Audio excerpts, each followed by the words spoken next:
மோஸ்ட்டாக நம்ம யூஸ் பண்ணுற சிம் கார்டு எதுன்னு பார்த்தீங்கன்னா ஒன்று ஜியோ யூஸ் பண்ணுவோம், இல்லை ஏர்டெல் யூஸ் பண்ணுவோம். இந்த 2 சிம் கார்டு தான் மோஸ்ட்டாக நம்ம யூஸ் பண்ணுவோம். ஸோ இதுக்கப்புறம் தான் நம்ம சரி பிஎஸ்என்எல் இல்லை வி 2 தான் அப்புறம் யூஸ் பண்ணுவோம். ஆனால் இந்த ஜியோ அண்ட் ஏர்டெல் இந்த 2லேயுமே சரி சைலண்ட்டாக ஒரு சம்பவம் பண்ணியிருக்காங்க. ஒரு மோஸ்ட்டாக யூஸ் பண்ணுற பிளானை வந்து ரிமூவ் பண்ணியிருக்காங்க.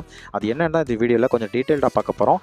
நீங்கள் ஒரு ஜியோ இல்லை ஏர்டெல் யூஸராக இருந்தால் மறக்காமல் இந்த வீடியோ ஸ்கிப் பண்ணாதீங்க. ஏன்னா இது உங்களுக்கான வீடியோ தான் இது.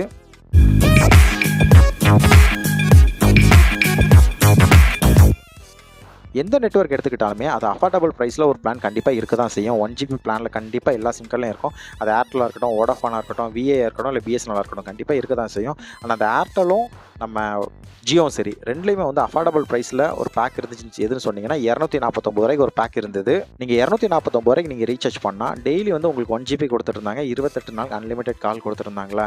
அந்த பிளானை வந்து இப்போ ஏர்டெல்லையும் சரி ஜியோலையும் சரி 2லேயுமே வந்து அவங்க சைட்லேருந்து தூக்கிட்டாங்க. இது அஃபிஷியலாக வந்து எந்த ஸ்டேட்மெண்ட்டாக அவங்க சைட்லேருந்து விடவும் செய்யலை, சைலண்ட்டாக தான் சொல்லியிருக்காங்க.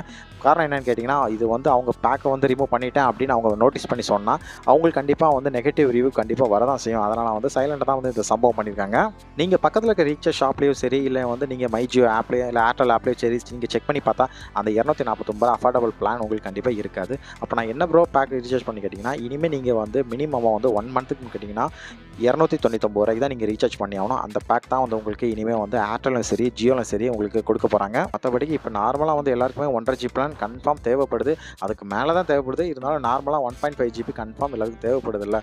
ஸோ அதனால் வந்து கண்டிப்பாக நீங்கள் 300 ரூபாய்க்கு தான் ரீசார்ஜ் பண்ணி ஆகணும். இனி இல்லை எனக்கு வந்து நான் கால் மட்டும் தான் பேசுவேன் அப்படின்னு நீங்கள் கேட்டிங்கன்னா உங்களுக்கு என்னென்ன நீங்கள் கால் பேசுவீங்களா இல்லை நீங்கள் வந்து டேட்டா யூஸ் பண்ணுவீங்களா, நீங்கள் என்ன சிம் கார்டு யூஸ் பண்ணுறீங்க அப்படின்னு மறக்காமல் கமெண்ட் செக்ஷனில் மென்ஷன் பண்ணுங்கள். ஸோ உங்களுக்கு என்ன ஆஃபர் வந்து உங்களுக்கு போட்டால் கரெக்டாக இருக்கும் அப்படின்னு கமெண்ட் செக்ஷனில் கண்டிப்பாக வந்து நான் உங்களுக்கு இன்ஸ்டண்ட்டாகவே ரிப்ளை பண்ணுவேன். அது மாதிரி நீங்கள் என்ன சிம் கார்டு யூஸ் பண்ணுறீங்க, உங்கள் ஏரியாவில் எது பெஸ்ட்டாக இருக்குது, இந்த பிளான் தான் எனக்கு கரெக்டாக இருக்கும் அப்படின்னு நினச்சிருந்தாலும் நீங்கள் வந்து கமெண்ட் செக்ஷனில் மறக்காமல் மென்ஷன் பண்ணுங்கள் ஃப்ரெண்ட்ஸ்.